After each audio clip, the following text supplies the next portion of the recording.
Bom dia a todos e a todas. É uma imensa honra receber a Rede Urban 95 mais uma vez no nosso webinar mensal. E esse é um encontro que eu acho bastante especial e que muitos de vocês vêm, enfim, acho que em diversas mesas discutindo como avaliar e como monitorar as políticas que a gente já implementava, que a gente está começando a implementar nesse momento, enfim.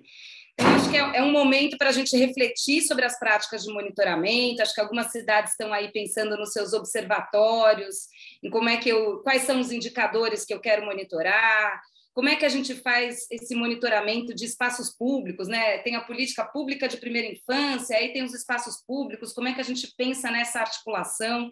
E eu acho que é mesmo um desafio. Então, a gente está muito feliz hoje de receber os 3 convidados que vão compor essa mesa. O Eduardo Marino, uma honra recebê-lo aqui, muito obrigada por aceitar o convite, Edu. O Edu é diretor de conhecimento aplicado lá na Fundação Maria Cecília Souto Vidigal, super parceiro da Fundação Bernardo Van Lier há muitos anos. A Fundação Maria Cecília Souto Vidigal, acho que dispensa apresentações, mas eu vou apresentar um pouquinho, né? Eu acho que é a fundação referência aqui no Brasil, de um trabalho com primeira infância. Quem ainda não conhece, ainda não circulou pelo site da Fundação Maria Cecília, eu recomendo, né? Tem muito material interessante, acho que muito material de apoio para diversas ações e iniciativas de cada um de nós, mas também a oportunidade de conhecer o Edu e estreitar o relacionamento ali com a Fundação Maria Cecília Souto Vidigal. Então, que bom que você está conosco para conhecer algumas cidades já parceiras da Fundação, outras já tiveram algumas ações e outras vão estar conhecendo hoje e podem começar um relacionamento aqui. A gente tem também a WRI hoje aqui conosco, né? E aí a Tânia e a Andressa vão estar apresentando uma ferramenta de monitoramento de espaços públicos, elas vão contar um pouco mais do que elas criaram, inventaram, testaram e agora querem disponibilizar conosco. A WRI é parceira da Fundação Bernardo Van Lier, principalmente na iniciativa Urban 95 aqui no município de São Paulo. É uma série de componentes em que a gente investe e apoia no município de São Paulo, pensando principalmente nos territórios educadores, né? São Paulo definiu, em parceria com o Instituto Cidades Sustentáveis, o seu mapa de desigualdade da primeira infância. Isso informou o município sobre os territórios mais vulneráveis da cidade. E a cidade comprou a ideia e definiu que esses 10 municípios, esses 10 territórios, seriam prioritários para investimentos em primeira infância. E assim começou toda uma articulação, porque as coisas em São Paulo são exigentes de bastante articulação política e técnica também, e os territórios educadores estão cada vez mais próximos de se tornar realidade, né? A gente começou com uma articulação que virou projeto, que virou iniciativas, que foi sendo licitado, com uma série de ações no território, não só de projetos, mas também de engajamento comunitário e tudo mais. Qualidade do ar, enfim, são vários os temas que envolvem os territórios educadores em São Paulo, onde a WRI é nossa parceira. Então, isso para dizer de onde vem essa ferramenta, né? Vem dessa parceria com o município de São Paulo, que foi pensando, poxa, a gente quer entender como é que está acontecendo aqui as coisas no território. Bom, então eu vou já passar a palavra para o nosso convidado Eduardo Marino, que acho que é especialista em avaliação, né? Esse é um tema que ele gosta, que ele defende, e que ele vai poder compartilhar conosco um pouco da sua experiência e dos seus aprendizados e nos provocar aqui nas nossas experiências e nas nossas jornadas. Edu, seja muito bem-vindo, a palavra está com você. Cláudia, desculpa, só rapidamente. A facilitação gráfica, vai você, tá? Perfeito, a gente gostaria de apresentar o Coletivo Entre Linhas, a gente está aqui com o Massal, ele vai fazer a facilitação gráfica hoje e ele vai compartilhar a tela durante o nosso encontro aqui para inspirar a gente em algumas perguntas para o final do evento. Então, Massal, se você puder falar um minuto. Opa, bom dia a todos e todas. Estou aqui pelo Coletivo Entre Linhas junto com a Mariana Caselato. A gente vai estar aqui fazendo esse registro vivo e visual, né, da conversa, para que também seja uma memória viva, para que a gente possa compartilhar depois, não só ao longo do evento, como posteriormente, né? Então, estamos aqui com esse cuidado da escuta. Obrigada, Massal. Agora, Eduardo, todo seu. Bom dia a todas e todos. Prazer, honra estar aqui com vocês. Eu acho que só para falar um pouco sobre... eu continuo fazendo advocacy pela avaliação e já não me sinto mais tão especialista. Acho que eu comecei na Fundação Marcília como especialista em avaliação, justamente numa missão como essa, isso foi há, sei lá, 13, 14 anos atrás, que era estruturar uma avaliação para municípios, para políticas municipais. Então, a ideia hoje aqui é compartilhar um pouco do esforço que a Fundação tem feito aí nesses últimos anos para apoiar municípios e estruturar modelos de avaliação, tanto para programas quanto para a política municipal. Vou trazer aqui 2 modelos para vocês e falar um pouco da nossa experiência. Bom, vamos lá compartilhar a tela.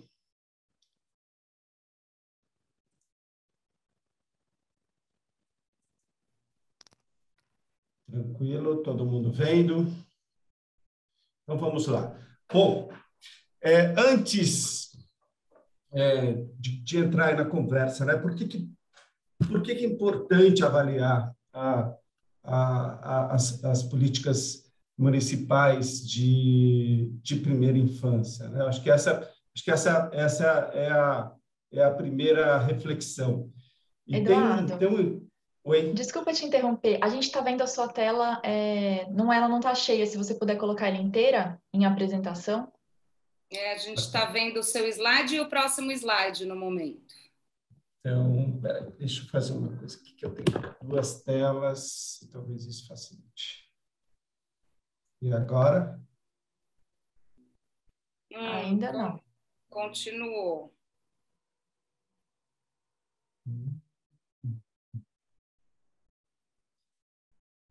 Então, vou tentar uma outra coisa aqui. E se você quiser, eu estou com a sua apresentação aqui, eu posso também te apoiar, tá? Ou eu ou a Thaís. Tá, mas é que essa já não está mais atual.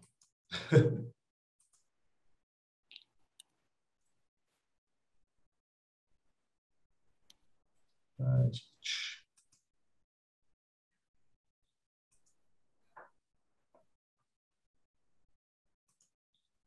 E como é que eu faço aqui? Bom, como é que a gente... Ou a gente segue assim mesmo, ou eu ou a Cláudia, a gente pode... a gente não está com a última versão, né? O problema é esse. Bom, podemos seguir assim, então, Eduardo, fica à vontade. Bom, então vamos lá. E aí, eu acho que eu gosto muito desse estudo. Esse é um estudo que é uma meta-análise de estudos que foram feitos em 50 anos nos Estados Unidos, de 1960 até 2010. E nessa meta-análise, eles plotaram nesse gráfico os resultados, os impactos dos programas, dos principais programas voltados aí ao desenvolvimento infantil, primeira infância, nos Estados Unidos. Então, o que dá para perceber nesse gráfico, né? Aqui o programa que gerou melhor resultado, nós temos 0, aqui é 1,2, aqui essa é a medida de desvio padrão, então, quanto maior o desvio padrão, maior o impacto. E esse é um programa conhecido, vocês já devem ter ouvido falar muito do Perry Preschool, que é um programa que, inclusive, Heckman tem estudado até hoje, está estudando como é que o impacto nos filhos das crianças que foram atendidas por esse programa, que hoje já são pais, né? Esse é o estudo que traz esses impactos duradouros. Agora, o que caracterizava essa intervenção, né? Era uma intervenção pequena e com altíssima qualidade. Tá? Um esforço muito grande para gerar um impacto grande. Agora, quando você vai para os programas de maior porte, né, o tamanho dessas bolinhas diz respeito aí ao tamanho dos programas, percebe-se um impacto, mas um impacto menor, né? Então, é importante ter essa atenção para a qualidade, para que esse impacto seja o maior possível, né? Agora, o que chama a atenção aqui nesse gráfico também é que alguns programas, o resultado está abaixo de zero, ou seja, impacto negativo. O que significa isso?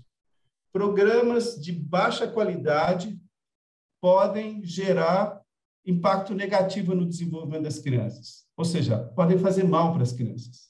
Então, é fundamental avaliar, para se ter uma ideia da dimensão desse impacto nas crianças. Nessa faixa etária, acho que todos vocês sabem, a criança responde muito, a resposta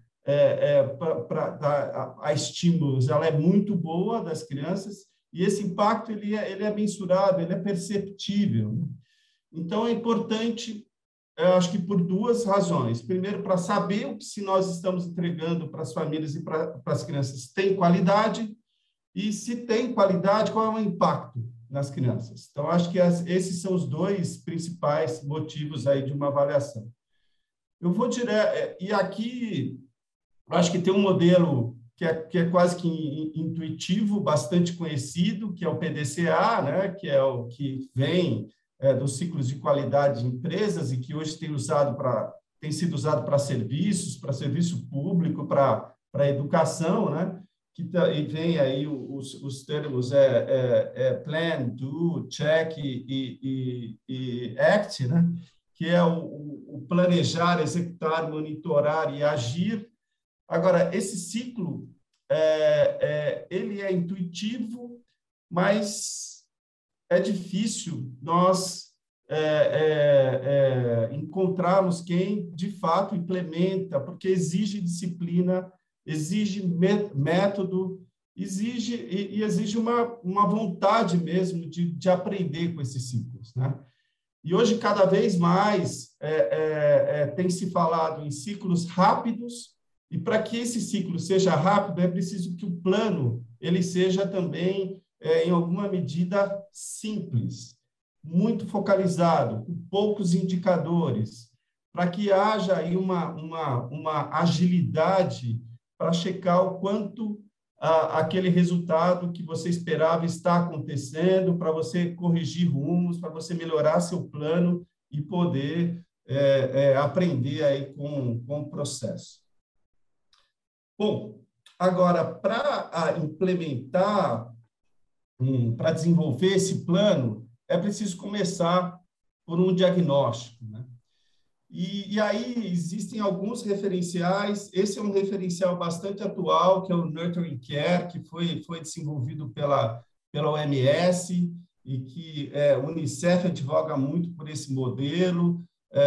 Nós também, lá na Fundação Marcília, no portal Primeira Infância Primeiro, tem um conjunto de indicadores que foi estruturado com base nesse referencial.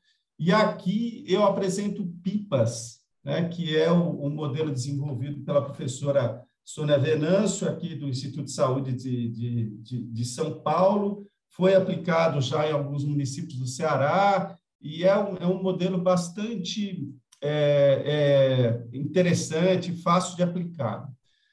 Aqui, então, esse é um modelo que traz muito o desafio dos programas, das políticas municipais de primeira infância, porque essas políticas precisam ser integradas, né? Se nós olhamos para a jornada de uma família, né? de uma mãe que começa na gestação, né? O ciclo, então, tem todo o trabalho da atenção primária, aqui com a necessidade das 7 consultas do pré-natal. Essas etapas, uma vez passado pelo pré-natal, parto, logo após tem a questão do parto, que escolha de parto, como é que vai ser esse parto, e o que acontece logo após o parto, e aí essa criança vai se desenvolvendo, passa pela educação, entra na educação infantil, tem todo o apoio que é preciso dar para os pais, que aí tem toda a dimensão que vai desde de observar depressão materna, trazer o pai, né, o pai da criança para o processo desde a gestação, para esse acompanhamento, acompanhar a rede de apoio da família. Então, tem uma série de dimensões que precisam ser cuidadas, né? E eu incluí aqui, no modelo da Sônia, eu acho que é uma ideia para levar para ela, né? Essa disponibilidade dos espaços lúdicos e de trilhas de aprendizado, né? Porque a criança, nesse período, ela está aprendendo, vocês todos já viram isso, já estão discutindo isso, né, nesse programa do Urban. Então, como que você também maximiza os espaços externos enquanto espaços de aprendizagem, né? Bom, aqui tem um modelo também bastante conhecido para identificar os problemas que vocês querem endereçar. Aqui tem uma árvore de problemas, é muito importante estudar as relações causais, né, de causa e efeito que geram esse problema, para poder fazer um recorte e escolher onde é que vocês vão atuar. Então, esses modelos e esses indicadores que estão, por exemplo, também no portal da RNPI, né, do Observa, são excelentes indicadores para um início, para se fazer um diagnóstico e depois, com uma árvore de problema, poder aprofundar. Eu peguei aqui só um exemplo de um município brasileiro de 300 mil habitantes, olhando para a questão de acesso à creche, que também é um indicador bastante básico, né? Mas muitos municípios não atendem. Então, esse município, por exemplo, a cobertura em 2019 estava em 28,8%, que está abaixo da média brasileira. Existe uma meta no Plano Nacional de Educação para 24, que é chegar a 50%. Então, esse município ele tem um desafio importante em relação a acesso à creche, né? E aí você pode esse problema pode ser estruturado aqui nessa árvore, e é possível identificar aqui causas, né? A questão de uma gestão que começou esse ano pode encontrar essa situação de ter uma creche do pró-infância não finalizada. Para vocês terem uma ideia, o Brasil hoje está com aproximadamente 1.100 creches financiadas pelo pró-infância com as obras paradas. Então, um desafio para viabilizar esse acesso pode ser simplesmente finalizar essa creche, simplesmente, mais ou menos, que tem um desafio grande para isso, né? Ou então encontrar outras maneiras de ofertar essas vagas, como é o caso de São Paulo mesmo, que tem o regime de conveniamento com instituições para poder ofertar essas vagas. Bom, uma vez tendo se aprofundado num conjunto de problemas que se querem endereçar com a política municipal, é importante desenvolver uma teoria de mudança. A teoria de mudança é um mapa resumo da estratégia, né? De quais são as principais estratégias e que resultados se pretende com essas estratégias, né? E também os impactos finais.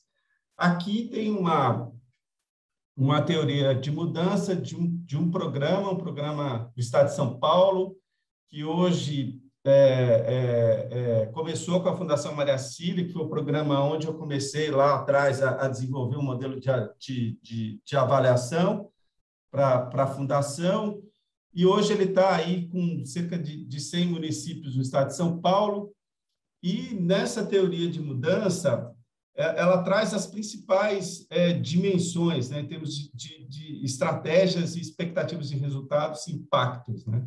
Então, uma delas é apoio à gestão e governança. Eu acredito que vocês, nos seus municípios, já tenham estruturado aí um comitê integrado para fazer a gestão do programa, dessa implementação, para que essa governança que acontece integrada, ela se espelhe lá no dia a dia dos serviços, com a integração dos serviços, né? Para uma entrega que aconteça em rede, né?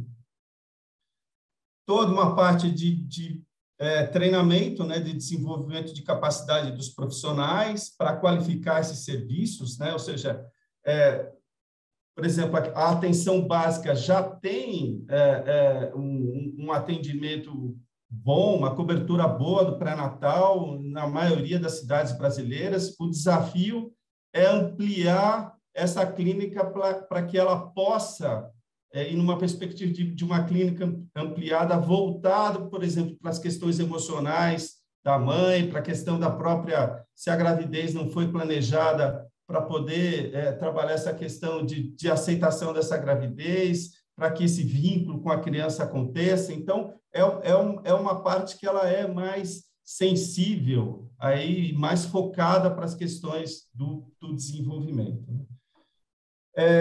Essa teoria de mudança previa uma ação de comunicação, é muito importante, e hoje acho que todo mundo sabe disso, né? Com redes sociais e com as possibilidades que existem hoje de comunicar, é muito importante que o município estruture uma comunicação para os municípios e possa também acompanhar isso. E aqui entra esse componente, como trazer avaliação e monitoramento também como uma estratégia do programa. Nesse caso, aqui o impacto esperado era que os municípios estabelecessem, aí, implementassem políticas e que chegasse ao impacto, a maximizar o desenvolvimento das crianças, né? Para acompanhar esse programa, foram desenvolvidas rubricas avaliativas. Eu vou trazer aqui um exemplo de uma rubrica para vocês. Então, para esse indicador, que era profissionais estimulam a participação do pai nas consultas, né? Então, é importante a inclusão do pai, por exemplo, nas consultas de pré-natal e depois nas consultas de puerpério. E tinha uma rubrica aqui, uma escala, né? Que falava o que significa o 0, que era nenhum esforço ou preocupação em estimular a vinda dos pais para as consultas, e o score máximo, né? Esforços sistemáticos e bem-sucedidos para trazer os pais para a consulta. Então, é importante que se tenha uma estratégia para mensurar se essa prática aqui está acontecendo, e no caso dos municípios, nós fazíamos duas coisas. Nós conversávamos com os pais, com a família, para saber se acontecia, se esse convite era feito para as consultas, e com os profissionais, para ver aí o que a gente chama de triangulação de dados, né? Bom, esse sistema ele tinha uma arquitetura, né, que tinha aqui as 8 dimensões, cada uma das dimensões tinha um conjunto de indicadores, então eram 44 indicadores e 5 rubricas por indicador. Então, esse é um outro ponto importante naquilo que eu comentei no início.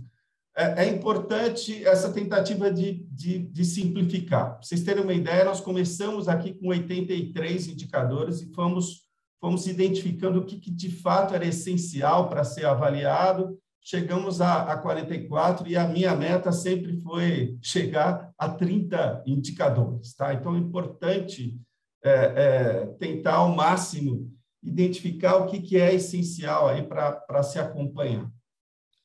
Bom, esse sistema, ele trazia uma barra para cada indicador para poder situar o que era marco 0, então é importante avaliar aí qual era o ponto de partida no município, o que precisava ainda ser desenvolvido, né? E depois, numa avaliação, ver o quanto o município avançou naquele indicador. E aqui houve até uma segunda avaliação que mostrava qual foi o avanço na segunda avaliação.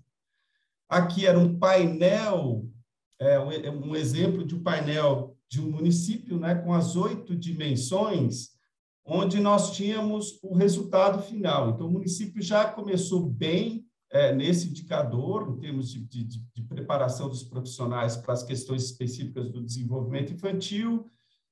Depois de todo o esforço de um período, houve aqui uma primeira avaliação, ele avançou aqui um tanto, né? e aí uma segunda avaliação que mostra um segundo avanço. Então, essa é uma outra característica. Um sistema de avaliação ele precisa ser de fácil visualização, de fácil compreensão, para que ele possa, de fato, orientar aí as discussões, né? Aqui nós tínhamos um painel de todos os municípios, então aí fica aí uma sugestão, Cláudia, que dá para montar um painel dos municípios, sempre numa perspectiva não de competição, mas de entender o que está acontecendo, qual foi o ponto de partida de cada município e quais foram os avanços que aconteceram. Vou tomar uma aguinha aqui.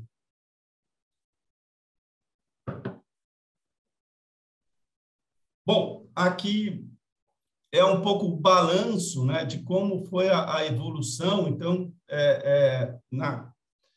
para a situação do sistema que nós criamos, o indicador que estava abaixo de 40%, nós identificamos como um indicador de risco, ou seja, tinha muito o que se fazer naquele indicador para ele evoluir, né? Então, essa é uma situação de um município que começou com uma quantidade importante aqui de indicadores, né? Mais de quase 60% dos indicadores eram indicadores de risco, e ele conseguiu praticamente reverter isso.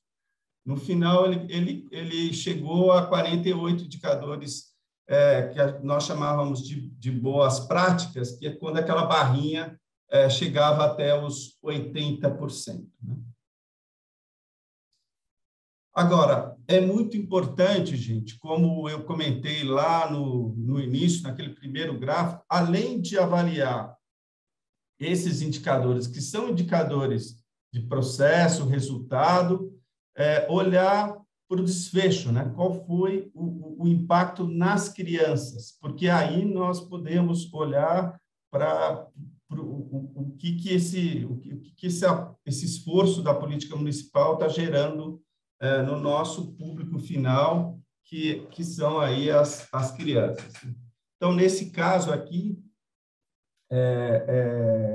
nós estamos olhando para um gráfico de qual é a situação das crianças segundo a escolaridade da mãe em relação a problemas de desenvolvimento infantil. Então, nós temos aqui uma quantidade razoável, quase 30% de um município de crianças que estão abaixo de uma nota de corte do desenvolvimento infantil, cujas mães têm baixa escolaridade. Então, isso mostra a necessidade de atenção a essa família, por exemplo, um programa de visitação que possa apoiar essa família no estímulo a essas crianças para que elas possam se desenvolver melhor. Bom, e aqui, gente, eu gosto muito desse quadro, porque ele é um quadro que sintetiza as diferentes dimensões de resultado. Acho que é importante, quando nós pensamos em gestão de política pública, gestão de nossas ações do dia a dia, gestão, por exemplo, de um evento como esse, que nós temos que ter sempre uma expectativa de um resultado. Eu tenho certeza que a Cláudia, que a Thaís, e que vocês têm uma expectativa de resultado com um evento como esse. Então, e esse resultado, ele talvez esteja aqui no nível de atividade. Essa é uma atividade mais ampla de um programa.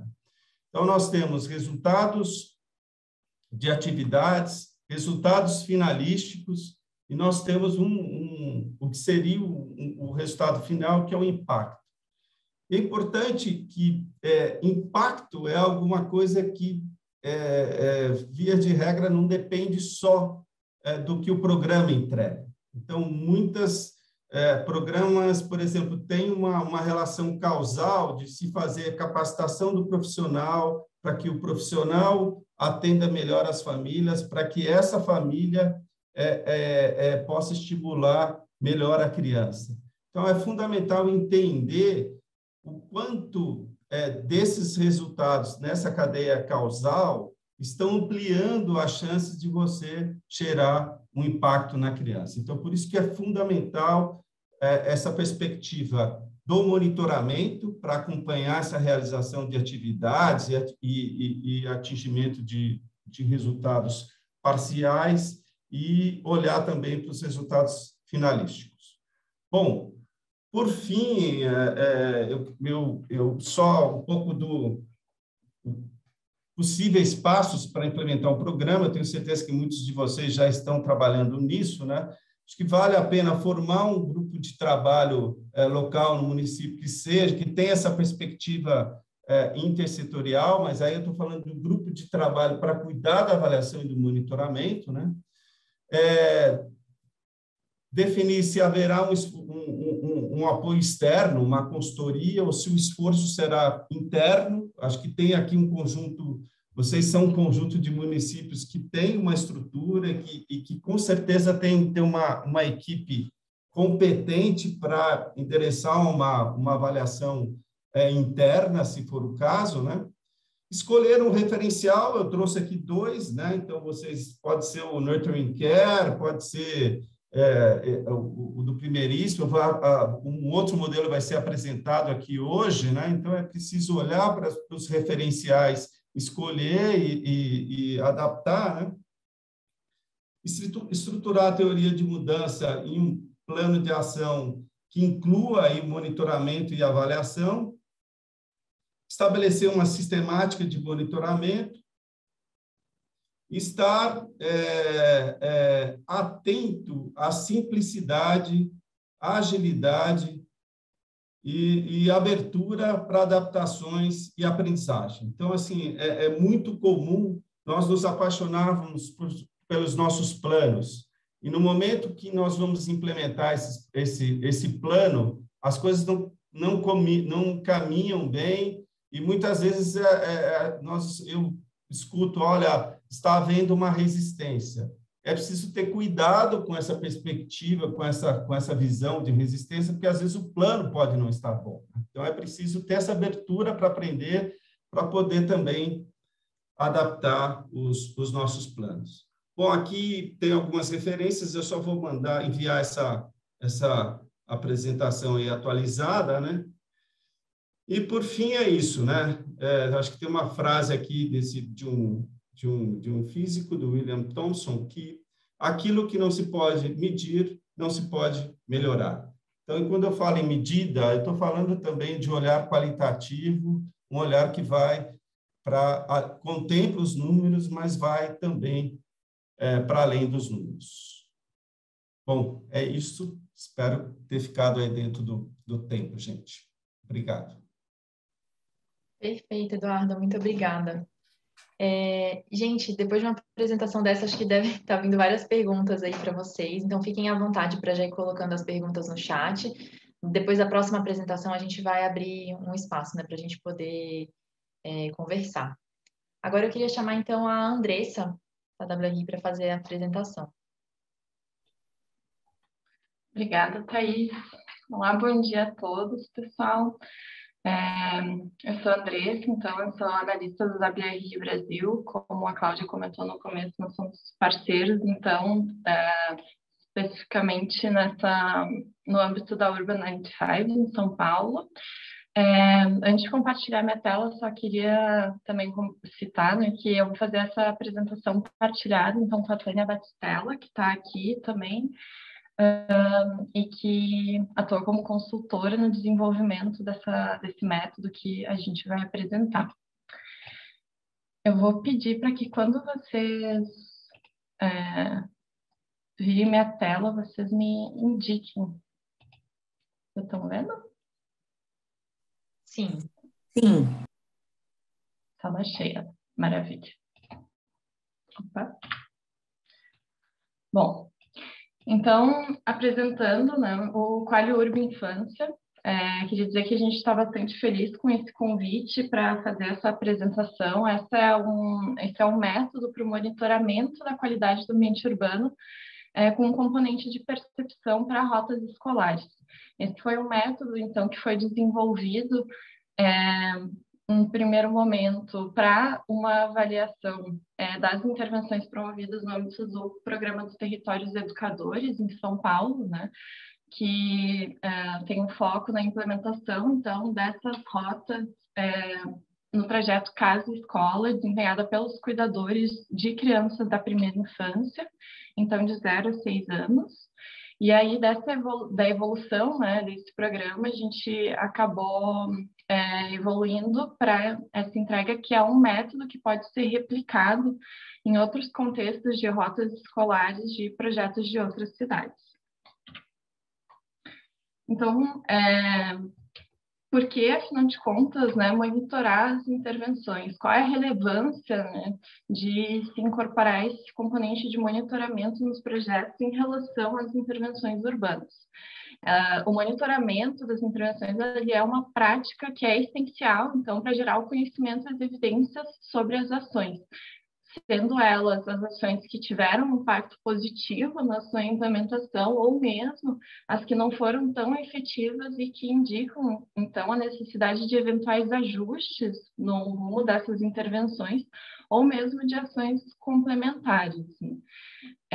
E qual o papel do componente de percepção nesse monitoramento, né? Por que a gente incorporou e focou nesse componente de percepção no método do Quali-URB Infância?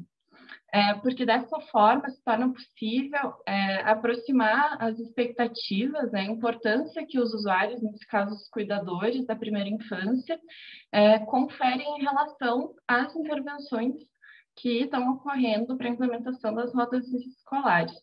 Então, a gente entende, né, que a experiência e satisfação em relação ao ambiente físico, ao ambiente urbano, ele tem uma ligação muito profunda com o contexto local. Então, através do monitoramento da percepção, a qualidade, é possível refinar essas evidências implementando projetos que sejam mais relevantes para a comunidade que está recebendo essas intervenções. O objetivo, então, do método, né, é facilitar a avaliação de atributos urbanos que são pré-determinados e que tornam esse trajeto até a escola desempenhado pelos modos ativos. Então, aqui a gente está falando dos modos a pé ou por bicicleta, mais seguro, mais confortável, mais interessante para esse público-alvo, que são os cuidadores de primeira infância.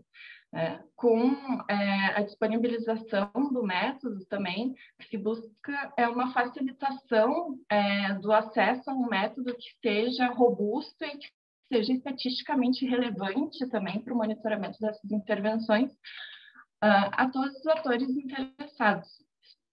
Sejam eles gestores públicos, seja o corpo técnico municipal, ou mesmo outras instituições interessadas em realizar o monitoramento dessas intervenções. Bom, então, como esse método, né, ele foi estruturado e como que esse método avalia? Desse projeto com os territórios educadores, né, voltados para as rotas escolares, foram elencados, com base na bibliografia e com a experiência também empírica, 5 dimensões de avaliação que, no método, elas vão ser desdobradas em atributos. Então, a primeira dimensão de avaliação é a dimensão de segurança pública. Então, a segurança pública geral percebida nesse trajeto casa-escola. E aqui a gente tem um atributo que vai ser desdobrado, né, nessa sensação de segurança, não só no trajeto casa-escola, mas no território como um todo, porque com essa identificação com um recorte territorial diferente, também é possível identificar qual a influência e a especificidade dessas duas escalas e influência entre elas. A segunda dimensão de avaliação, então, é a dimensão da segurança viária, e aqui a segurança viária em relação à velocidade e ao volume do tráfego. Então, a exposição ao movimento dos veículos, na perspectiva do volume, e a velocidade do tráfego nas ruas próximas. A dimensão de caminhabilidade, então, que ela vai ser desdobrada em 2 atributos, associados aos elementos físicos da microescala. Então, como as condições de passeio, né, do conforto ao caminhar, e também das travessias. Então, aqui expresso no atributo de facilidade de atravessar a rua. A dimensão de atratividade, então, que é voltada às crianças e as oportunidades que essas crianças têm de brincar e de encontrar itens estimulantes nessa rota escolar. E, por fim, a dimensão de bem-estar dos cuidadores, que se expressa, então, em 3 atributos, que são a interação com o ambiente construído, o contato com elementos naturais e também os encontros que ocorrem nesse trajeto. A gente chama aqui dos olhos da rua, que é o encontro com as pessoas familiares ou pessoas próximas, enfim, pessoas conhecidas, e falando aqui dos laços comunitários. Bom, como que esses atributos e essas dimensões elas vão aparecer na metodologia, né? A metodologia, então, ela vai ser expressa conciliando a importância que é conferida a esses atributos com o desempenho percebido por esses cuidadores na prática. Então, como saber o que é importante para os cuidadores da primeira infância? Através daqueles atributos que são pré-determinados nos questionários, a gente vai perguntar o quanto esses cuidadores acham importante, ser fácil caminhar pelas calçadas, o quanto eles consideram importante se sentirem seguros no caminho com as crianças, o quanto é importante ter atrativos para as crianças brincarem na rua, o quanto é importante ter itens para o seu conforto nesse trajeto. E aí, quando se associa, então, a importância ao desempenho, essas perguntas elas são transformadas, né, para além do que é importante, de se perguntar o que é importante, afinal de contas, está bom? Então, se é importante caminhar pelas calçadas, na minha realidade prática, cotidiana, normalmente é fácil caminhar por essas calçadas? Normalmente, eu me sinto seguro no trajeto com as crianças. Normalmente, a criança encontra atrativos para brincar na rua. Eu costumo encontrar itens para o meu conforto na rua. Bom, associando, então, a importância e o desempenho, é possível identificar quais aspectos precisam ser aperfeiçoados e quais aspectos estão satisfatórios.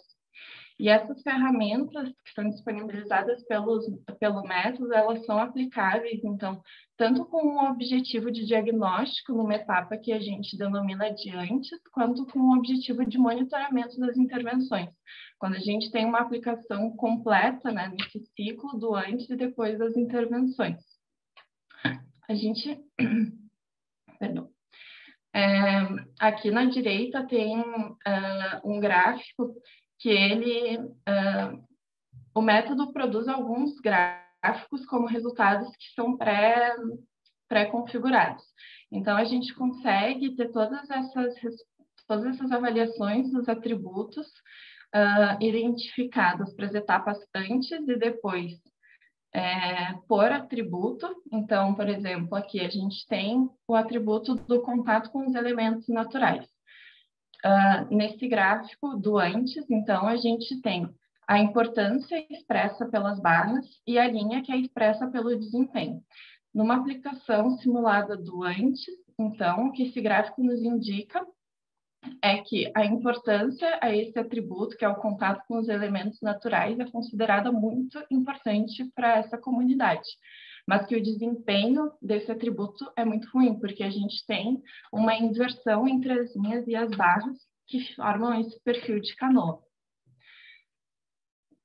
Quando esse método ele é aplicado, então, de forma a contemplar as etapas antes e depois, então, nessa perspectiva de monitoramento, é possível identificar que a importância ela se manteve consistente com os resultados do antes, mas que o desempenho, depois da implementação do projeto, melhorou. Então, a gente conseguiu fazer uma avaliação de que esse projeto ele foi efetivo em qualificar esse atributo do contato com os elementos naturais. Ou seja, que em relação a esse atributo de avaliação, a intervenção ela foi efetiva na sua implementação. Bom, então, a contribuição do método, né, ele se dá no planejamento das intervenções, e aqui a gente reforça, né, que é como uma complementação de abordagens. Como a gente traz essa perspectiva da percepção, a gente não exaure aqui os métodos de avaliação que podem e devem ser implementados de forma complementar. Então, o Quali-Urb Infância, ele pode ser conciliado, né, com outros métodos de avaliação, como, por exemplo, as pesquisas de origem e destino para elaboração ou identificação de quais seriam, por exemplo, as rotas prioritárias, ou mesmo as contagens de fluxo e uso do espaço urbano. E também a contribuição, então, no monitoramento de projetos que já estão formatados, né? A gente tem um segundo resultado, então, que é expresso nesse gráfico que vocês veem à esquerda, que é a matriz de importância e desempenho. Por que se incorporou, né, esse resultado? Porque essa matriz de importância e desempenho, ela estabelece uma priorização para as intervenções dentro desse universo que a gente está avaliando. Então, nessa aplicação do antes, né, é possível situar cada um dos atributos que foram identificados, a facilidade de atravessar a rua, o conforto ao caminhar pelas calçadas, os atributos de segurança, de conforto também, em relação aos quadrantes de prioridade. Então, a gente tem uma identificação da alta prioridade, que seriam os atributos que tiveram maior importância conferida pela comunidade, mas cujo desempenho tiveram os piores resultados. Um quadrante de média prioridade, que tem uma conciliação maior entre a importância e desempenho.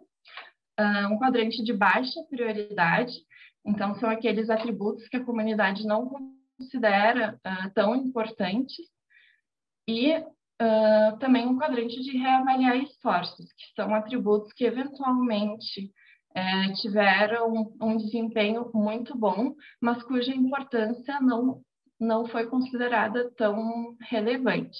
Por que ele aparece aqui como um quadrante de reavaliar esforços? Porque, eventualmente, esse é um atributo que, por exemplo, pode continuar recebendo investimentos de um projeto do setor público, mas, em relação às outras características que estão sendo avaliadas, ele já não seria tão prioritário. Existem outros atributos que não estão com um desempenho tão elevado e que, na percepção da comunidade, poderiam ser priorizados. Então, por exemplo, aqui esse é um quadrante que indicaria uma reavaliação dos investimentos. E através, então, da aplicação do antes e do depois, na perspectiva de monitoramento, é possível perceber, então, se esses atributos eles migraram de quadrante. E se eles migraram de quadrante dentro desse universo de avaliação, então é possível identificar se eles foram qualificados ou não. Bom, o método, então, para realizar todas essas, para acessar os gráficos, para conseguir fazer essa avaliação das dimensões, disponibiliza 3 ferramentas. Então, é disponibilizado um manual que compõe toda a descrição do que é o método, que também registra um passo a passo de como realizar essa implementação, dá recomendações também sobre a preparação dessas ferramentas, sobre o contato comunitário, o engajamento também dos atores para a aplicação desse método, um questionário que é disponibilizado tanto para uma versão para impressão, quanto para uma disseminação no meio digital, então no Google Forms, e a planilha eletrônica do PaliUrb Infância, que é uma planilha pré-formatada e que possibilita que, através do input simples dos dados coletados, né, esses resultados eles já sejam automaticamente gerados. Vou passar a palavra agora para a Tânia, por favor. Quero cumprimentar a todos, agradecer o convite. Como a Andressa já falou, então eu colaborei nesse trabalho. Hoje eu sou pesquisadora na área de entornos escolares e segurança viária, e isso na Universidade Federal do Rio Grande do Sul, e eu também trabalho numa prefeitura. Então a gente juntou essas duas partes que compõem a experiência e desenvolvimento para elaborar esse método. Então, aqui, falando então da aplicação do método do PaliUrb Infância, então a aplicação ela é em 3 etapas principais: a etapa de planejamento, a etapa de coleta e a etapa de análise dos dados. Então, aqui, isso está no manual, essa figura ela é igual a que está no manual, e que ela vai identificar em qual das ferramentas eu posso procurar, eu posso realizar aquela etapa. Então, ali na etapa de planejamento, eu vou primeiro precisar definir qual será a população-alvo, o grupo de estudo, estabelecer parcerias para aplicação do meu questionário, então, instituições de ensino da minha área, acessar a quantidade mínima de questionários válidos, que eu vou mostrar daqui a pouquinho, que isso é feito na planilha eletrônica, definir meios de disseminação dos questionários, identificar quem seriam os potenciais disseminadores, definir cronograma de medição. Aí, na etapa de coleta, preparar os questionários, fazer o treinamento desses disseminadores, principalmente na versão impressa. Então, as pessoas que vão coletar precisam estar bem treinadas para deixar clara a pergunta, para elas comunicarem a pergunta. A aplicação dos questionários para coleta de dados. E aí, então, depois iria para a parte de preparo do banco de dados, que aí essas etapas já são feitas na planilha eletrônica, a obtenção de gráficos e tabelas que vão caracterizar a amostra, a produção de gráficos e a matriz de importância e desempenho, que a Andressa acabou de demonstrar, e, posteriormente, a interpretação dos resultados, que aí ela é feita com o apoio, de novo, do manual. Então, é muito importante que essa aplicação ela seja completa para garantir a confiança e a consistência dos resultados. Então, como a Andressa já falou, né, a gente está se baseando em percepção dos cuidadores, tem algumas limitações e delimitações desse método que elas precisam ser, então, seguidas, por isso, então, esse passo a passo. Então, o método ele apresenta essas ferramentas associadas para padronizar. Então, aqui, Andressa, pode passar o próximo slide, por favor?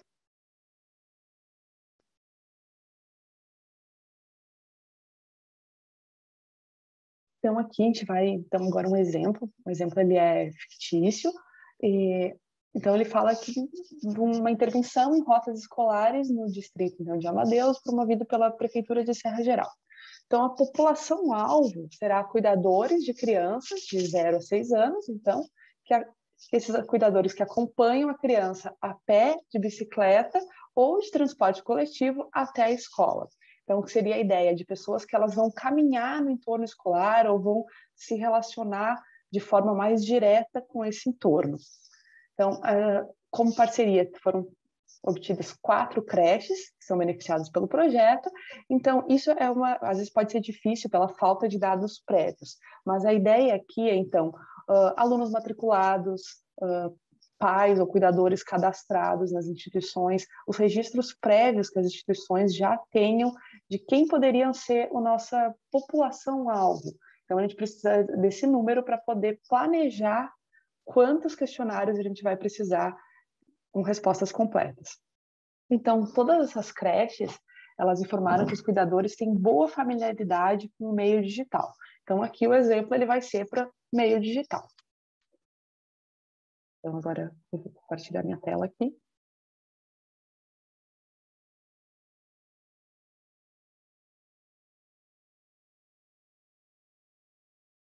Tá. Então, aqui, essa é a ferramenta planilha eletrônica, ela é feita para usar os recursos básicos de Excel, buscando que não se tenha a inserção de uma nova ferramenta, seja uma ferramenta em um software já conhecido e utilizado por prefeituras e instituições que tenham esse interesse em fazer a medição. Então, o meu primeiro passo, eu acessando aqui o início da ferramenta, eu vou chegar nessa aba que eu posso, que vai estar explicando também no manual, né? Eu posso, então, para a população e amostra, onde eu vou fazer esse planejamento. Aqui eu tenho alguns lembretes do que significa cada campo que eu teria que preencher. Então, aqui eu precisaria preencher só o campo da população-alvo. Então, 400 pessoas na minha população-alvo. Então, aqui tem o nível de confiança, geralmente utilizado. Aqui tem a margem de erro, e aí aqui queria destacar que a margem de erro máxima aqui sugerida que se use é 10%, que ela já é bem tolerante. Isso foi colocado, então, para que seja viável realizar a pesquisa, mas que não se recomenda margens acima dessa, então essa já é uma margem bem com alta tolerância, podendo ser menor. Então, quando eu diminuir a margem de erro, eu vou chegar numa amostra bem maior. Então, aqui, trabalhando com 10% para esse nosso exemplo. Então, depois de eu planejar, o primeiro passo que seria, eu vou ter que verificar se eu já obtive questionário suficiente. Vou compartilhar agora a outra aba. Então, aqui é considerando que foi utilizado o questionário pré-formatado no Google Forms, então, que foi adaptado para o local e foram obtidas respostas. Então, ao serem obtidas respostas, pode ser que eu tenha respostas de pessoas que não acompanham a criança, então não foi exatamente o cuidador que acompanha a criança que respondeu. Pode ser que a frequência com que a pessoa acompanha a criança, ela seja uma vez ao mês, o que a gente considera pouco, então isso está explicado no anual, a gente considera que leve pelo menos uma vez por semana para ser uma resposta válida. Então pode ter várias outras características que vão eliminar essa resposta da nossa análise final. Então aqui, por exemplo, se eu for olhar as linhas que eu tenho de resposta, são 152 linhas de resposta.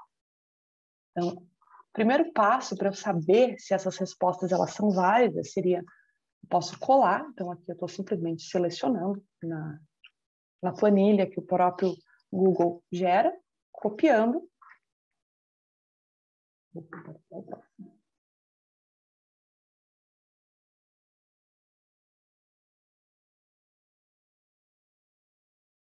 E aí eu levo aqui para o Excel. Então aqui eu tenho a primeira parte para o antes, coletar dados, que é onde eu vou jogar a minha base de dados coletados. Então, aqui a sugestão é para ser colado em E3, eu sugiro que seja colado como texto. Então, a partir daqui. Aqui tem outros campos que eles podem ser preenchidos de acordo com a organização. Então, aqui eu posso botar, se eu tenho mais de um lugar, estou usando a mesma planilha, eu posso identificar aqui. Se eu tenho um identificador único, então isso principalmente em caso de coleta manual, então eu posso usar esse campo aqui. E aqui estão os campos que eles estão bloqueados para edição e que eles já vão dar a resposta de acordo com os critérios que estão estabelecidos e explicados no manual, se essa resposta ela é considerada completa ou não. Então, para ela ser completa, ela vai ter que ser uma frequência de uma vez por semana e pessoa que acompanhe a criança até a escola. Para ela ser uma resposta válida para análise da matriz de importância e desempenho, eu vou precisar que ela seja realizada por modo ativo ou coletivo. Então, no momento que eu colei aqui, a primeira coisa, eu vou precisar verificar se eu cheguei no mínimo de respostas que eu precisava. Então, eu posso voltar e, de novo, população e amostra. Então, aqui vai ter uma análise disso. Então, quantas respostas? Então, eu tive 78 respostas para ativos e coletivos, 11 para individual. Então, aqui já está me avisando que a minha amostra está adequada. Então, isso quer dizer que eu posso partir para análise desses dados. Então, eu posso voltar aqui e ir para a caracterização da amostra. Então, no momento que eu vou para a caracterização da amostra, esses gráficos eles estavam vazios, agora eles foram preenchidos.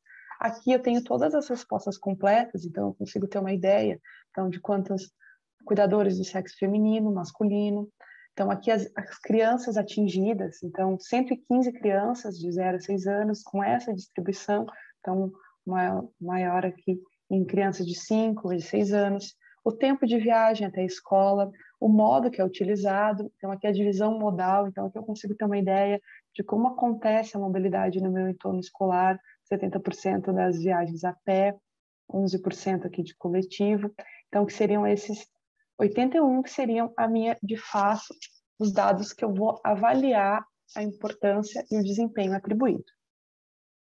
Eu poderia voltar aqui e posso ir, então, para a importância e desempenho dos atributos, que são aqueles gráficos que a Andressa demonstrou, que aqui vai ter eles para cada um dos atributos.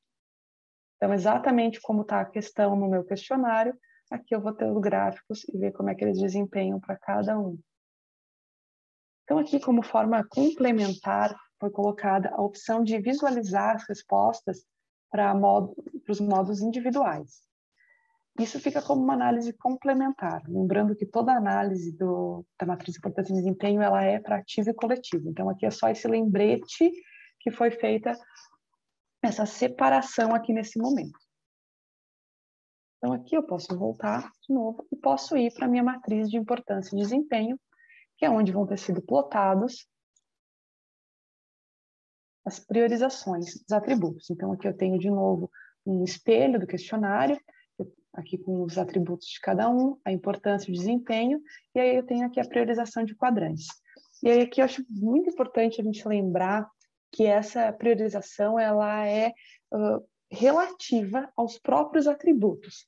Então, aqui nesse caso, que a gente está usando, esse caso fictício, se eu olhar aqui a distância entre o desempenho e a importância, o que vai ficar mais evidenciado nesse gráfico que a gente chama de gap, que é essa diferença entre importância e desempenho, eu consigo perceber que todos esses gaps eles são negativos, dando a entender que todas as percepções de importância elas são maiores que a de desempenho. Então, eu teria potencial de melhorar ainda todos os atributos. Aqui a ideia é eu fazer uma priorização dentro dos atributos. Então, lembrar que não quer dizer que já foram esgotados os esforços. Significa que, em relação aos outros esforços que precisam ser realizados, ele não é prioritário. Eu acho que é bem importante a gente lembrar disso, para não limitar também as ações. Então, aqui, esse aqui seria a primeira análise com objetivo de diagnóstico, podendo ir ainda para uma de monitoramento. Então, agora, essa de monitoramento, eu vou inserir a base que eu tenho uma base pronta, igual àquela que eu mostrei agora para vocês. Eu tenho ela aqui para uma coleta de depois. Eu vou fazer a mesma coisa que eu fiz. E aí vocês já vão acompanhar aqui colagem dos dados. Eu posso colar os dados de novo aqui como texto. Então, aqui de novo, eu vou ter a classificação, filtragem, eu vou ter que ir lá de novo na minha população e amostra, conferir. Então, sim, cheguei em 78 respostas, né, de outras pessoas, mas daquela mesma população, tendo aqui 13 para modos individuais, 78 para ativos e coletivos, então minha amostra aqui está adequada, então eu posso ir agora para o gráfico, a mesma coisa que foi feito no antes, para o depois. Então eu tenho gráficos aqui que mostram como é que foi pessoas depois, então aqui eu tenho um pouco diferente a minha matriz de divisão modal, tenho 117 crianças atingidas aqui nessa amostra. Então, de novo, aqui as relações de viagem, tempo de viagem, cidades, gênero de cuidadores. E aí eu vou poder ir para a parte de importância e desempenho também, aquele gráfico que eu já mostrei para antes, tudo igual. E aí eu vou chegar na matriz de importância e desempenho comparativa, uma ao lado da outra. Então, aqui a gente pode observar a migração, por exemplo, do atributo 8, que seria o interesse pela rota. Então, na ideia que a instalação de atrativos nessa área escolar ela gerou o maior interesse pela rota, a ponto de esse atributo ele aparecer migrado para o reavaliar esforços. É importante também ressaltar que esses eixos eles são iguais. Então, esses eixos eles são os valores, as médias consideradas para a primeira média de atributos. Então, assim, eu consigo ver que ele está melhor do que ele estava. E aí eu posso ir dando continuidade nessa avaliação até ver como é que vai o desempenho dele ao longo do tempo. Então, para isso, a gente sugere uma análise complementar pelo monitoramento do gap. Então, aqui consigo perceber que a distância entre importância e desempenho, ela reduziu, então o depois, as barras de depois são sempre menores que as de antes, mas que ela ainda é negativa. Então, aqui eu consigo ver o potencial que eu ainda tenho de melhorar, mas eu consigo ver também a importância relativa que eu vou dar para aquele atributo dentro do meu programa. Então, eu acredito que seja isso e eu fico aberta às perguntas. Obrigada, Tânia. Só então, fazendo um fechamento, eu vou colocar no chat o link do espelho do questionário online, para quem quiser acessar e também ver que carinha tem esse questionário, né, que a gente citou. E reforçar, então, né, que a importância de a gente ter essa especificação, né, dos atributos e de avaliá-los de forma individualizada. Porque quando a gente for, então, quando um gestor ou um técnico for olhar para esses resultados, se torna mais fácil também identificar quais as intervenções que podem contribuir para a melhoria. Então, por exemplo, se nos atributos de conforto ao caminhar, de atravessar a rua, esses atributos estiveram ruins, eu posso priorizar intervenções como qualificação das faixas de travessia, das condições de acessibilidade, dos revestimentos do passeio, que vão contribuir para que esses atributos eles sejam melhor percebidos por essa comunidade, sendo esses também os atributos que nos resultados foram indicados como aqueles que são priorizados, ou seja, que têm maior relevância para esses cuidadores. Muito bom, muitíssimo obrigada, Andressa. Tânia, você não é de uma prefeitura, você é da prefeitura de uma cidade Urba 95, da nova leva aí que está chegando, né? A Tânia trabalha em Canoas, a gente adorou conhecer o prefeito de Canoas, que participou super ativamente ali do lançamento da nova rodada, então, só para, né, dar as boas-vindas a uma nova cidade, as cidades que entraram agora na rede devem ser incorporadas ao grupo das 13 cidades já existentes no final do ano. A gente está ali fazendo um trabalho de alinhamento geral no início, e aí eles chegam. Eu acho que eu estava olhando, né, assim, pensando em cada uma das cidades, no trabalho que está acontecendo, em Pelotas, Caruaru, Niterói, Jundiaí, cada uma das cidades. Todas as cidades estão num momento super interessante de aplicação dessa ferramenta.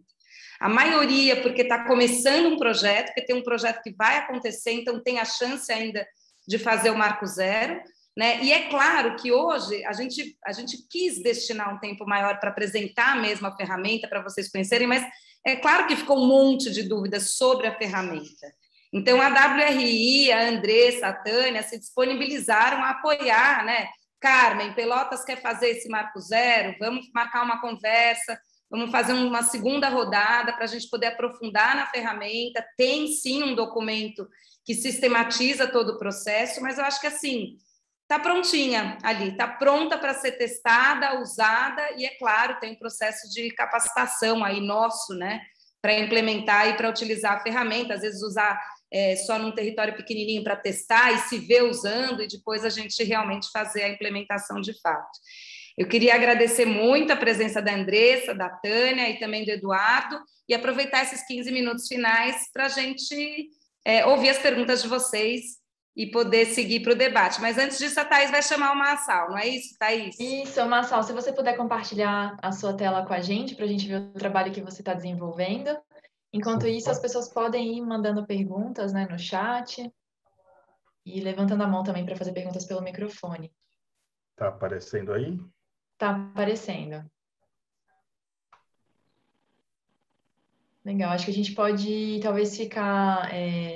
A gente deixa um pouco a sua tela aqui compartilhando, Marcelo, para a gente também ver o seu trabalho e a gente também inspirando as perguntas das pessoas que estão aqui. Então, acho que fiquem à vontade, né, para fazer perguntas pelo chat e levantar a mão também para fazer qualquer pergunta.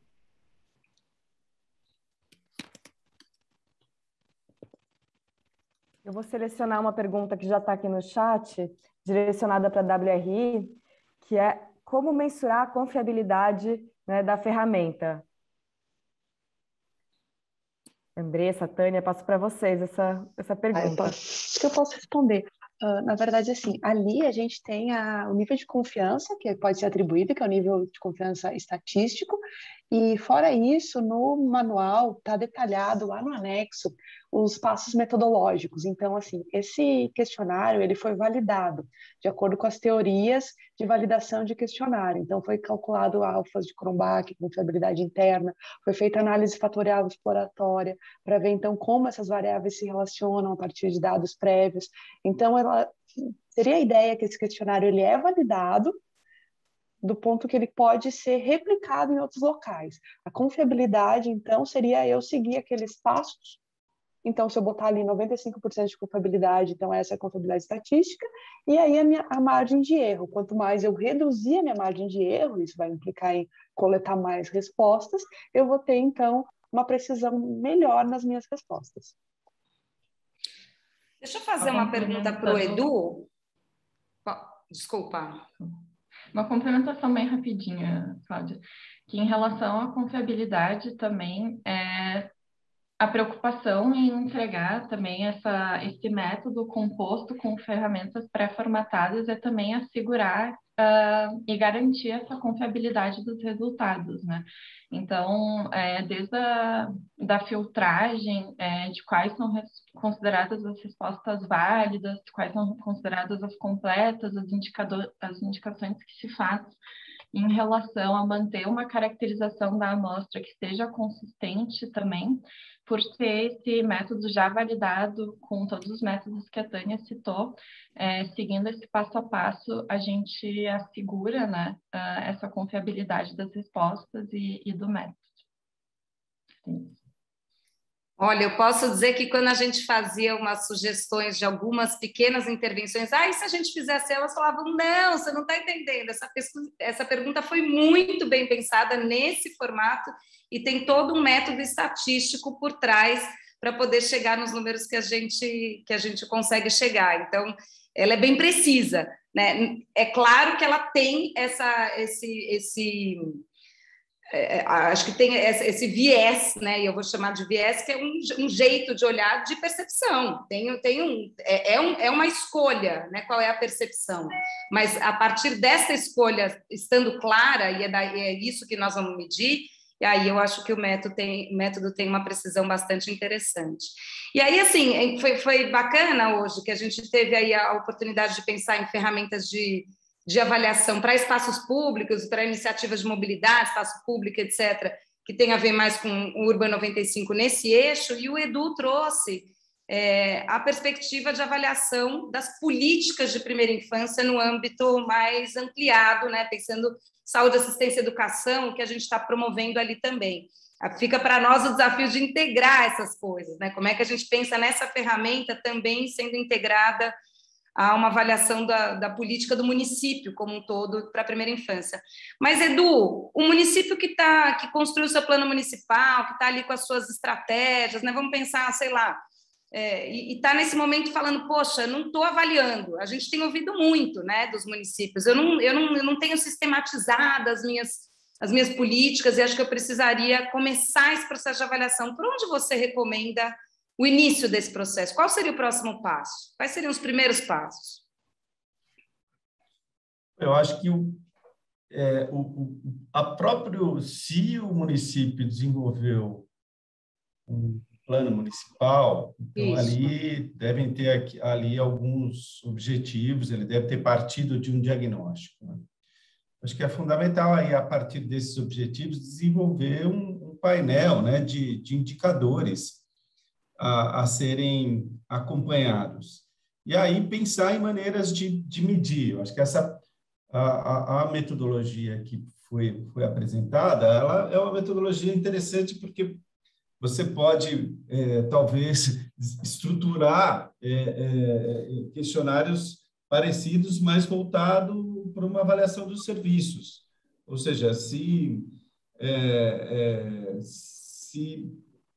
o município pretende aprimorar a qualidade do pré-natal, né? Acho que é importante saber o quanto as gestantes estão satisfeitas estão percebendo mudanças no atendimento, e aí sempre numa perspectiva de uma clínica ampliada, para que olhe para as questões que eu comentei, né, que são questões diferentes dos exames, da perspectiva mais biológica de acompanhamento pré-natal, para ver se de fato essas mudanças estão acontecendo e acompanhar.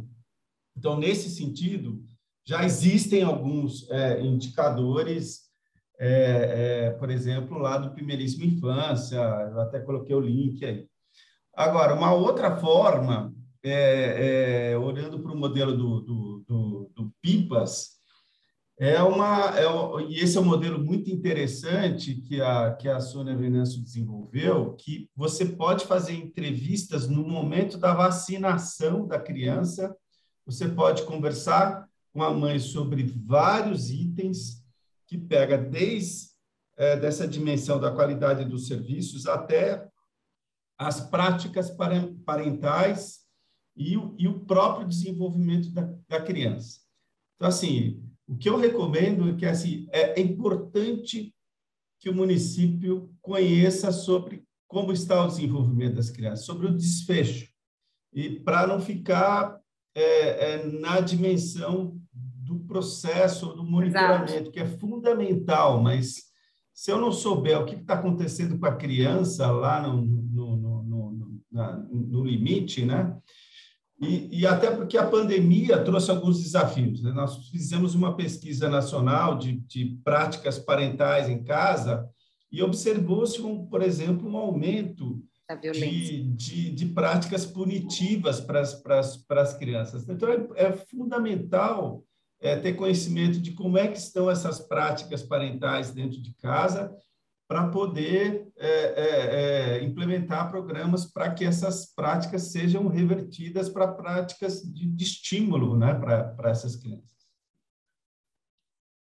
Perfeito, obrigada. A Mariana de Fortaleza estava com a mão levantada, depois baixou, Mariana. Vamos lá.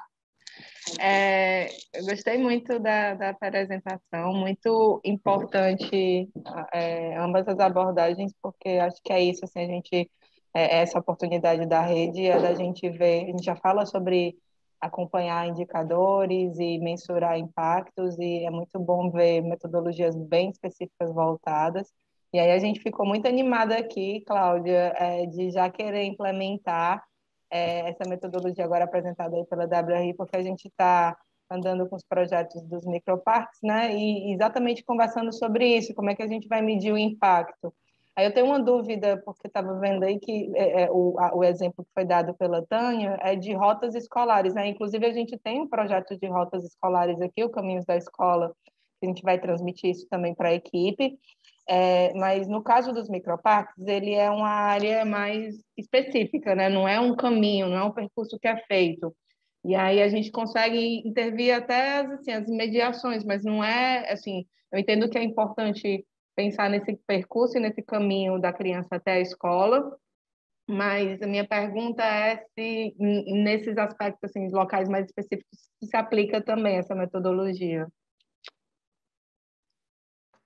Na verdade, a gente estava conversando, inclusive, sobre isso, eu e a Andressa, e a ideia da validação do questionário, ela é específica para rotas escolares. Inclusive, até se tu olhar o questionário, tem perguntas muito específicas de rotas escolares. O que pode ser feito é feita uma validação, então, um questionário adaptado para entornos de parques. Mas, assim, na forma como está estruturado ali, ele foi pensado e foi limitado, inclusive os critérios de caminhabilidade, de segurança viária, eles foram restritos a essas áreas. Então, é muito importante tomar esse cuidado da diferença das áreas para eu replicar. Mas o que eu posso fazer é pegar essa mesma ideia, então, até como foi falado, né, essa ideia de avaliação de importância e desempenho, ela vem de uma ideia de avaliar serviços. Então, eu posso avaliar diferentes serviços, só que aí eu precisaria validar outros questionários. Eu percebi aqui nesses temas, né, do que é que importa na questão do desempenho, né? Se é fácil de caminhar, se é seguro, se é atrativo para brincar e se é confortável. Isso é muito relevante no percurso, mas quando você olha para uma área que você vai intervir, também pode se aplicar de alguma forma ajustando, né? É isso. Só queria agradecer. Só pensando assim, eu acho que nos arredores dos microparques, e a gente está de olho também em pensar como é que a gente pode colaborar com essa experiência, Mariana, não só pensando nos microparques, mas nos arredores, né?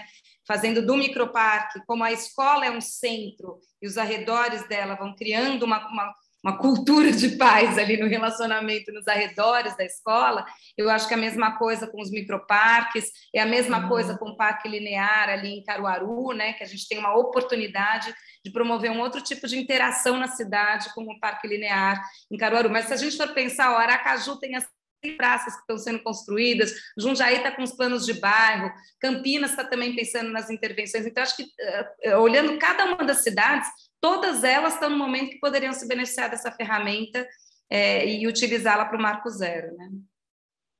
Niterói, inclusive com os caminhos de escola, né? Os caminhos escolares também. Gente, eu queria falar uma coisa.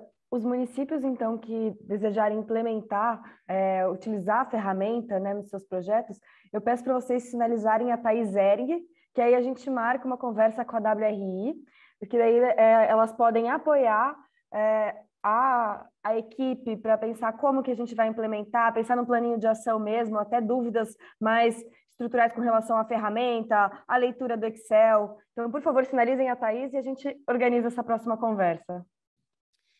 E com relação à avaliação das políticas de primeira infância no município, Edu, a rede está cada cidade no seu estágio, né? Então, Fortaleza, a primeira capital do país a ter um plano municipal, já está na revisão 10 anos depois, né? São Paulo fez há 2 anos atrás, 3. Então, assim, cada um dos municípios está no seu estágio de desenvolvimento de políticas de primeira infância, mas todos estão olhando para isso. Então, alguns estão no diagnóstico, outros estão na construção do plano, outros estão na implementação do plano, no monitoramento, e eu e a Thaís já marcamos aqui um horário na nossa agenda para a gente também estruturar um pouco melhor um caminho para a implementação de ações de avaliação das políticas de primeira infância, uma vez que agora a gente está, né, vamos pensar que no final do ano, Luzia, não sei, no comecinho do ano que vem, a gente vai ter aí todas as cidades com os seus planos, né, construídos, pensados a partir dos diagnósticos, algumas começando as oficinas estratégicas. Então, é um momento super adequado para a gente olhar para os nossos objetivos e também para os indicadores, né? Começando a construir esse painel de indicadores. Acho que todos nós estamos falando muito de indicadores ultimamente, mas trazer também essa experiência da Fundação Maria Cecília, que teve toda uma política aqui no estado de São Paulo e que construiu um painel de indicadores que pode ser bastante útil, né, para nós, pode nos ser bastante, enfim, pode nos ajudar bastante nessa construção, né? Então, acho que vem em boa hora, viu, Edu?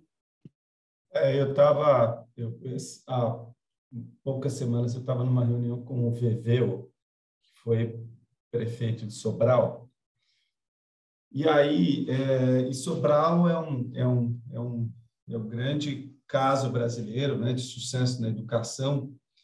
E aí perguntamos a ele quais elementos ele estaria ali que foram críticos para Sobral chegar onde chegou, e ele comentou que foi um dos elementos foi estruturar um sistema próprio de avaliação, ou seja, já existe na educação, essa coisa já está bem evoluída, com o IDEB e tal, mas para além de um indicador que já era nacional, reconhecido, eles desenvolveram sistemáticas de avaliação, com aplicação de provas anuais nas crianças, com olhar para os desafios de aprendizagem, para poder, de fato, estabelecer objetivos de melhoria da qualidade dos serviços.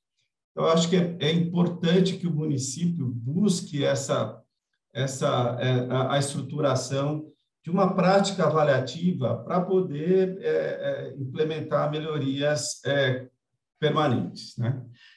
E aí eu acho que é fundamental também essa coisa da simplicidade, gente. É um número definido, aí, limitado de indicadores, alguma maneira ágil para se fazer essa coleta. Então, eu vi, foi até incluído aí nesse gráfico essa possibilidade de coleta de dados no momento da vacinação, por exemplo, no momento ou no momento de consulta. Nos municípios de São Paulo também se coletava dados no momento em que a mãe ou o pai levava a criança para a creche e o entrevistador conversava com ele ali na saída, sempre com questionários curtos, né? E então tem muitas, hoje já existe aí tanto um conjunto de indicadores possíveis de serem aproveitados e implementados e metodologias fáceis aí de serem aplicadas para coletar dados. Muito bom. Gente, são 11 horas em ponto, então acho que a gente pode ir encerrando por aqui, agradecer mais uma vez a presença de todos.